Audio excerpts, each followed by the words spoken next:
আসসালামু আলাইকুম, নমস্কার। আজকে সকাল সকালে গোয়ালপাড়া কৃষ্ণাইতে পুলিশ প্রশাসনের গুলি চালানো আরম্ভ হয়েছে উচ্ছেদ করা পরিয়ালের উপরে।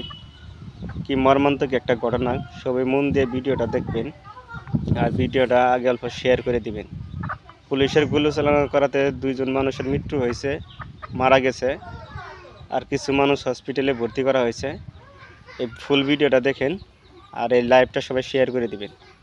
হেৰা পাব্লিক সব ফায়াৰিং কৰি আছে, ফাঁকা গুলি মাৰি আছে, মাইকীবিলাকো পিঠাই আছে। আপোনালোকে চাওক, লাইভটো চাওক, পুৰা গুলি ফায়াৰিং কৰি আছে, মাৰি আছে, পাব্লিক বিলাক মাৰি আছে। চাওক চাওক, মাৰি আছে।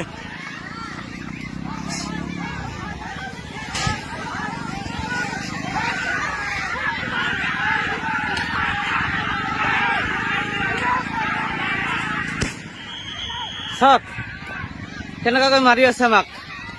নমস্কাৰ, আপুনি চাইছে টাইমছ গোৱালপাৰা আৰু আপোনাৰ লাইভত সংযুক্ত হৈছোঁ। আৰু এই মুহূৰ্তত আমি আপোনালোকক লৈ যাব বিচাৰিছোঁ গোৱালপাৰা পাইকান যি অঞ্চলত কিছুদিন পূৰ্বে উচ্ছেদ অভিযান চলোৱা হৈছিল, আৰু সেই উচ্ছেদ অভিযানৰ বা উচ্ছেদস্থলীত বৰ্তমানৰ পৰিস্থিতি এই মুহূৰ্তত পোনপটীয়াকৈ আমাৰ কেমেৰাত যিখিনি আমি কেপচাৰ কৰিব পাৰি আছোঁ, আপোনালোকক দেখাবলৈ চেষ্টা কৰি আছোঁ যে কেনেধৰণৰ পৰিৱেশ ৰাতিপুৱাৰ ভাগতে সংঘটিত হৈছে উচ্ছেদস্থলীত। আচলতে মূল কথা যে উচ্ছেদস্থলীত যি প্ৰৱেশদ্বাৰ আছে বা ৰাস্তা আছে, সেই ৰাস্তাত আচলতে জিলা প্ৰশাসনে গাঁত খান্দি দিব লৈছিল জেচিবি লগাই, আৰু তাৰপিছতে স্থানীয় ৰাইজৰ মাজত যিসকল উচ্ছেদিত ৰাইজ আছে তেওঁলোকৰ মাজত এক হতাহতিৰ সৃষ্টি হয়, কাজিয়াৰ সৃষ্টি হয়।